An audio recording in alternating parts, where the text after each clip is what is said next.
नमस्कार मित्रांनो, वास्तवावर बोलू काहीतरी या शृंखलेमध्ये पुन्हा एकदा आपलं स्वागत. मी राजेश वासंती साबाजी किळुस्कर. मित्रांनो, आरक्षणाच्या नावावरती ज्या काही गोष्टी घडत आहेत, आरक्षण, संरक्षण, मला नोकरीमध्ये, मला शिक्षणामध्ये, मला अन्य ठिकाणी एक संरक्षण मिळावं म्हणून मी ते आरक्षणाची मागणी करतोय. मित्रांनो, पण ही जी आरक्षणाची मागणी आहे ती अवास्तव आहे, ती कायद्याच्या बाहेर आहे. मग आम्ही पहिल्यांदा ज्यांनी घटना लिहिली, आपण असं म्हणतो घटनाकार महामानव बाबासाहेब आंबेडकर यांना पहिला नाकारायला हवं, यांना झुगारायला पाहिजे. जर हे आरक्षणच्या नावावर जे काय चालू आहे या देशामध्ये जे आरक्षणाच्या नावावरती जे काय राजकारण चालू आहे, ते राजकारण जर बरोबर असेल, योग्य असेल, तर पहिल्यांदा बाबासाहेब आंबेडकरांची जी घटना लिहिली आणि जे काही विचार होते आरक्षणाबाबत, ते सगळे झुगारून लावायला पाहिजे. बाबासाहेब आंबेडकरांना चुकीचं ठरवायला पाहिजे. मित्रांनो, हे एकमेव त्याच्यावरती उत्तर आहे. मग आरक्षण ही जी संकल्पना आणली बाबासाहेबांनी, तेच पहिले चुकीचे आहेत. त्यांनी 10 वर्षासाठी ती आरक्षणाची मागणी केली होती, फक्त 10 वर्षासाठी, आणि 10 वर्षानंतर हे आरक्षण बंद करावं अशी त्यांची मागणी होती. म्हणजे लक्षात घ्या, हळूहळू तो विषय संपवायचा होता. 5 वर्ष आरक्षण, 5 वर्षानंतर हळूहळू त्या विसर्जनाकडे, त्या आरक्षणाच्या विसर्जनाकडे जावं, ते आरक्षण संपवून टाकावं. ह्यासाठी काम करायला हवं होतं. ह्यासाठी ह्या नेत्यांनी काम करायला हवं होतं. मग तसं काम झालं का? तर नाही झालं. तसं काम नाही झालं. तळागाळामधील जे काही लोक आहेत, जे तळागाळामध्ये जे लोक होते, जी जनता होती, जी दारिद्र्य रेषेच्या खाली होती, जी असहाय्य होती, अशांना त्यांनी बाहेर काढण्यासाठी काय काम केलं? 70 वर्षात काय कामं झाली? काँग्रेस या पक्षाने फक्त आणि फक्त राजकारण केलं, जाती धर्मावरती राजकारण केलं. दिन दुबळ्यांसाठी काही राजकारण नाही झालं. राजकारणाशिवाय कुठली गोष्ट घडत नाही मित्रांनो. पण ते राजकारण कसं असावं? जनतेच्या भल्यासाठी, नागरिकांच्या भल्यासाठी, समाजाच्या भल्यासाठी, त्या देशाच्या भल्यासाठी, त्या राज्याच्या भल्यासाठी. तसं नाही झालं. राजकारण फक्त आपली तुंबडी भरण्यामध्ये झाली, आपली तुंबडी भरण्यासाठी आणि जनतेच्या डोळ्यात धूळ फेकण्यासाठी. मित्रांनो, आता जे काय घडते, आता हे जरांगे पाटील बसले आहेत, हे जे जरांगे पाटील आता उपोषणाला बसले आहेत आणि आता ते पाणीही पित नाही आहेत, काही खात नाही आहेत, काही पित नाही आहेत. हा त्यांचा मोठेपणा नाही, हा त्यांचा खोटेपणा आहे. ही लबाड व्यक्ती, ही खोटी व्यक्ती आहे. कारण त्याची विचारधाराही काँग्रेसी आहे. पहिलं लक्षात घ्या, ह्या माणसाची विचारधाराही काँग्रेसी आहे. ह्याच्या मागे अशी शक्ती उभी आहे जी ह्या देशामध्ये एक वादविवाद निर्माण करायला बघते. दुफळी एका समाजामध्ये दुफळी निर्माण करायला बघते. अशी शक्ती याच्या मागे उभी आहे. आता मी कोणाचंही नाव नाही घेणार. आता कुठली शक्ती आहे आणि कोण आहे त्याच्या मागे, कोण योग्य आहे आणि कोण बरोबर आहे, हे तुम्हीच जाणा. हे वास्तव आहे मित्रांनो, वास्तव आहे. अण्णा हजारेंनी उपोषण केलं रामलीला मैदानावरती. त्यांना प्रोत्साहित करणारे कोण होते? तर आता हे आम आदमी पार्टीवाले, अरविंद केजरीवाल. आला काय? लोकपाल आलेत का? लोकपालाचा गठन झाला का? भारतामधील करप्शन संपलं का? ह्या भ्रष्टाचाराविरुद्ध हे आंदोलन झालं होतं, हे संपलं का?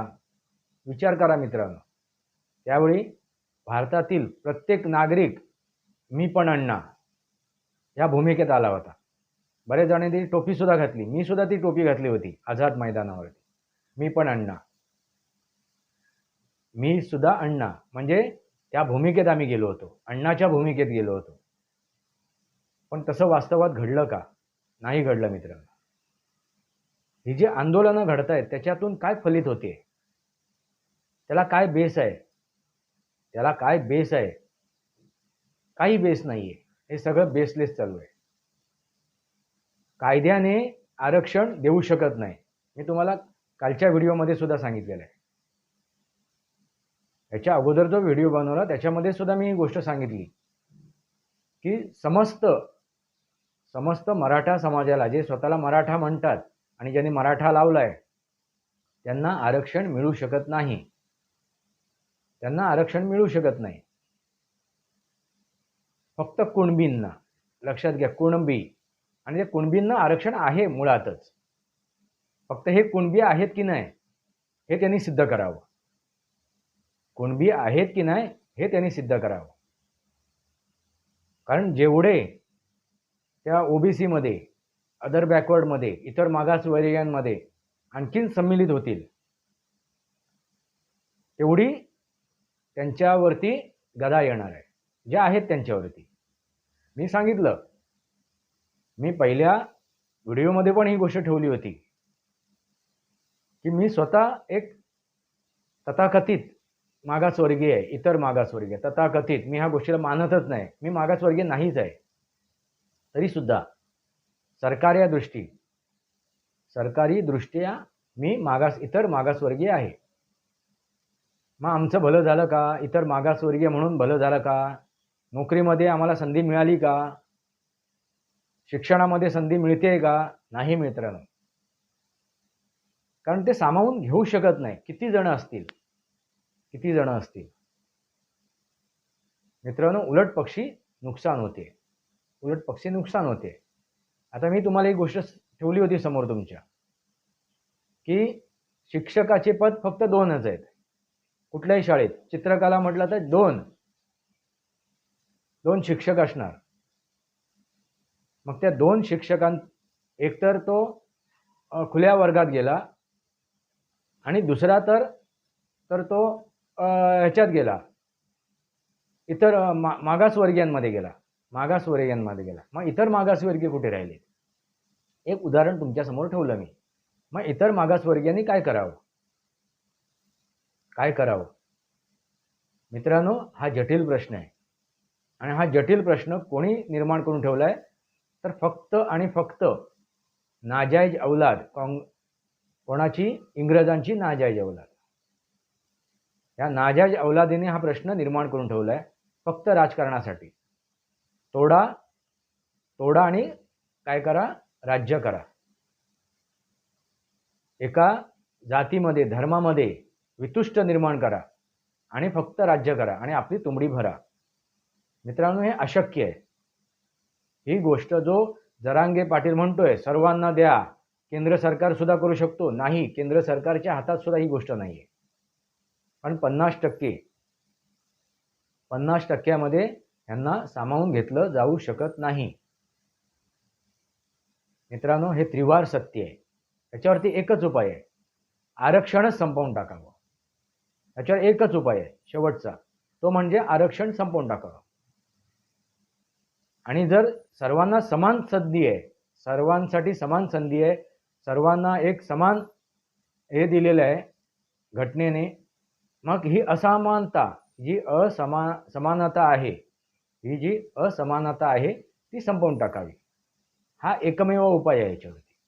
दुसरा उपाय यावरती नाहीये. याच्यावरती फक्त राजकारण, यांना फक्त मोदींना हटवायचंय. यांना बीजेपी जे शासन करते केंद्रामध्ये त्यांना हटवायचंय. यासाठी हे जे विरोधी आहेत ते काही करू शकतात, कुठल्याही थराला जाऊ शकतात. मित्रांनो, ह्या पलीकडे दुसरी काही नाहीये गोष्ट.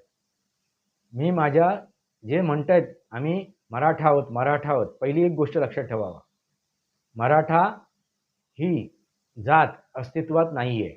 मराठ्यांनी ही गोष्ट अगदी ठाम डोक्यात ठेवावी. की मराठा अमुक जातीचा मराठा नाही आहे, जातच नाही आहे. मराठी म्हणजे महाराष्ट्रीयन तो मराठी, तो मराठा. मराठी बोलतोय तो मराठा. मराठी बोलतोय, जी मातृभाषा आहे मराठी ज्याची, तो मराठा. मग तो कोणीही असो. मग त्या तथाकथित जातीची विभागणी केलेली आहे, त्यामधील तो कोणी असो, तो मराठा झाला. ही एक मूळ गोष्ट आहे. मग खुल्या वर्गात कोण आहेत? खुल्या वर्गातले कोण आहेत आणि मागासवर्गीय कोण आहेत? हे ज्यांनी त्यांनी सांगावं की आम्ही खुल्या वर्गात आहोत आणि आम्ही मागासवर्गीय आहोत. आणि तुम्ही मागासलेलेच राहणार. जे मागासवर्गीय म्हणून सांगतायत स्वतःला, ते मागासलेलेच राहणार, कारण त्यांची बुद्धी तेवढीच राहणार. मनुष्य प्राणी हा बुद्धिवान आहे मित्रांनो, वास्तव लक्षात घ्या. मनुष्य प्राणी हा बुद्धिवान आहे. जर त्या बुद्धीचा वापर करून तो स्वतःला उभं करू शकत नाही, स्वतःचं कर्तृत्व सिद्ध करू शकत नाही, स्वतःची लायकी सिद्ध करू शकत नाही, स्वतःची हिंमत तो दाखवू शकत नाही, तर त्याला मनुष्य प्राणी म्हणूच नाही. तो गया गुजरा झाला. तो जे इतर जनावर आहेत, इतर प्राणी आहेत, त्या प्राण्याच्या श्रेणीत जाऊन बसला. तो त्या प्राण्याच्या श्रेणीत जाऊन बसला. त्यांना गरज आहे कोणाच्या तरी आधाराची. त्या गाई म्हैशीला, त्या कुत्र्याला, त्या मांजराला कोणाच्या तरी आधाराची गरज आहे. जे पाळीव प्राणी आहेत त्यांना म्हणतोय मी, कोणाच्या तरी आधाराची गरज आहे, त्यांना आरक्षणाची गरज आहे. त्या कुत्र्या मांजऱ्यांना, ह्या गुरांना, जे पाळीव प्राणी आहेत किंवा पाळीव पक्षी असतील, त्यांना या आरक्षणाची गरज आहे. मित्रांनो, जो शरीराने अपंग आहे ना, अपंग, त्याला अपंग नाही, त्याला दिव्यांग म्हटलं जातं. आणि नरेंद्र मोदींनी त्यांना दिव्यांग ही उपमा दिलेली आहे. कारण असे दिव्यांग आहेत, असे दिव्यांग ह्या देशात, ह्या जगाच्या पातळी, ह्या जगाच्या पाठीवर आहेत, की जे आपल्या असलेल्या दिव्यांग जे नाही आहे त्यांच्याकडे, त्यांना त्यांनी बाजूला करून, त्याला बाजूला सारून, त्यांनी जे दिव्य अंग आहेत त्यांच्याकडे, त्याचा वापर करून आपलं कर्तृत्व, आपली लायकी सिद्ध केलेली आहे. ते आरक्षण मागायला नाही गेलेत, ते संरक्षण मागायला नाही गेलेत. बघा मित्रांनो, विचार करा, असे दिव्यांग आहेत, पण जे मानसिकदृष्ट्या अपंग आहेत. मानसिकदृष्ट्या मित्रांनो, अपंग कधी होतो माणूस? अपंग, त्याची मानसिकता खालवली जाते, त्याची मानसिकता खालवली जाते, हे वास्तव आहे. आणि तो अपंग आहे. आणि हे अपंग आता बसलेले आहेत. हे अपंग भिकेचा कटोरा घेऊन फिरतायत, आम्हाला आरक्षण द्या, आम्हाला आरक्षण द्या, आम्हाला आरक्षण द्या म्हणून हे अपंग आता बसलेत भिकेचा कटोरा घेऊन. कोणाला आरक्षणाची गरज आहे? जो अपंग आहे, मानसिकदृष्ट्या अपंग आहे. मी सरळ स्पष्ट भाषेत सांगतोय, मी अपंग नव्हतो, माझी मुलगी अपंग नाहीये, म्हणून आम्ही तो भिकेचा कटोरा, ओबीसी, अदर बॅकवर्ड, इतर मागासवर्गीय म्हणून कटोरा घेऊन नाही फिरलो, म्हणून कटोरा घेऊन नाही फिरलो. मित्रांनो, लक्षात घ्या, मी माझ्यावरून सांगतोय, माझं उदाहरण मी तुमच्यासमोर ठेवलंय. कारण मी अपंग नाही आहे, मी मानसिकदृष्ट्या अपंग नाही आहे, मी मनुष्य आहे, मला बुद्धी आहे. आणि माझ्या बुद्धीच्या वापरावरती, बुद्धीच्या जोरावरती मी माझं कर्तृत्व सिद्ध करू शकतो. मित्रांनो, हे जे काय चाललंय आता, हे जरांगे पाटील, मी म्हणालो एक प्यादा आहे, एक प्यादा आहे आणि नक्की प्यादा आहे. आणि स्वतःला मोठं करण्यासाठी तो आता बसलेला आहे. ही जी व्यक्ती आता बसलाय, स्वतःचा आता प्रकाश झोतात आले ना, प्रकाश झोतात आले, त्याचा आता फायदा उचलायचा आहे. जसं अरविंद केजरीवालनी उठवला, जसं अरविंद केजरीवालनी त्याचा फायदा उचलला. अण्णा हजारेंच्या मागे उभे राहून त्यांनी स्वतःला प्रोजेक्ट केलं, स्वतःला प्रस्तुत केलं. त्यांना एकच गोष्ट करायची होती, या राजकारणात उतरायचं होतं. त्यांना ह्या आंदोलनाशी काही लेणं देणं नव्हतं. मित्रांनो, तसंच आहे, या जरांगे पाटीलला या आंदोलनाशी काही लेणं देणं नाहीये. त्याला एकच गोष्ट करायची आहे, ते म्हणजे फक्त निव्वळ आणि निव्वळ राजकारण, भ्रष्ट राजकारण, भ्रष्ट आचार आणि भ्रष्ट विचार. आता त्या भ्रष्ट विचारांनी, भ्रष्ट आचरणाने ही व्यक्ती उपोषणाला बसलेली आहे. त्याच्या समोर एकच उद्देश आहे, ते काय आहे, उद्या सकाळी कोणतरी मोठा एक नेता बनायचं.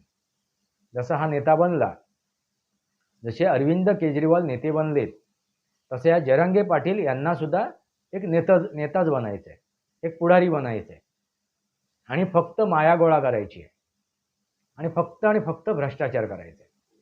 कारण मित्रांनो, विचार करा, ह्यांची उत्पत्तीच विचारच जिथून सुरुवात झाली आहे तेच भ्रष्टाचार आहे. त्याचा मूळच भ्रष्टाचार आहे. त्यांचा मूळच भ्रष्टाचार आहे. म्हणजे उद्या जर आरक्षण मिळालंच, मिळणार नाही, ही काळ्या दगडावरची रेख आहे. जर मिळालंच तर मी पुढारी, आणि नाही मिळालं तरी मी पुढारी, मी नेता, मी लढलो हे दाखवणं हा फक्त एकमेव उद्देश आहे जरांगे पाटील यांचा. बाकी यांच्या मागे त्याला कुठल्याही समाजाशी काही लेणं देणं नाहीये, ह्या जनतेशी काही लेणं देणं नाहीये. कारण शेवटी काँग्रेसी वृत्ती, नाजायज औलाद कोणाची? इंग्रजांची. एका इंग्रजांनी ही संस्था स्थापन केली होती, ही काँग्रेस, ही संघटना स्थापन केली होती आणि त्यांना हेच करायचं होतं. काय करायचं होतं? दुफळी करा, भेदभाव करा आणि तू मारल्यासारखं कर, मी लागल्यासारखं करतो. तुम्ही मारल्यासारखं करा, आम्ही लागल्यासारखं करतो. चोर पण तेच आणि न्याय देणारे पण तेच. चोर सुद्धा तेच आणि न्याय देणारे सुद्धा तेच. मित्रांनो, सरळ साधी गोष्ट आहे. आता तीच गोष्ट तुमच्या समोर येते.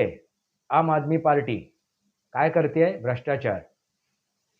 काही घेणार नव्हता तो, हे अरविंद केजरीवाल काही घेणार नव्हते. अगदी सामान्य जीवन जगणार होते. सामान्य जीवन जगलेत का? नाही. हळूहळू काय केलं त्यांनी? जनतेच्या तोंडाला पानं पुसत गेलेत आणि स्वतःचं साम्राज्य उभं करण्यासाठी सगळी जेवढं भ्रष्टाचार करता येईल, जेवढं भ्रष्ट आचार आणि विचार वापरता येईल तेवढं त्यांनी भ्रष्ट आचार आणि विचार त्या राजकारणासाठी वापरलेत. फक्त त्यांनी तो महाल बनवला, अमुक केला, तमुक केला, हीच गोष्ट नाही आहे मित्रांनो. त्यांचे जे विचार आहेत ना, जे मांडतायत, या जनतेसमोर ठेवतायत, तेच भ्रष्ट आहेत आणि ते विष कालवणं आहे. विष कालवणं. सर्वात मोठा भ्रष्टाचार तो बुद्धी भ्रष्टाचार आहे. बुद्धी भ्रष्टाचार. आणि ह्या बुद्धी भ्रष्टाचारामुळे अतोनात ह्या जगाचं विनाश झालेला आहे.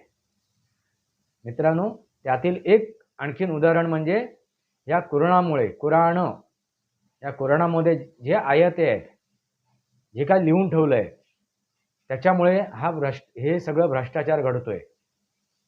या जगामध्ये युद्ध चालू आहे,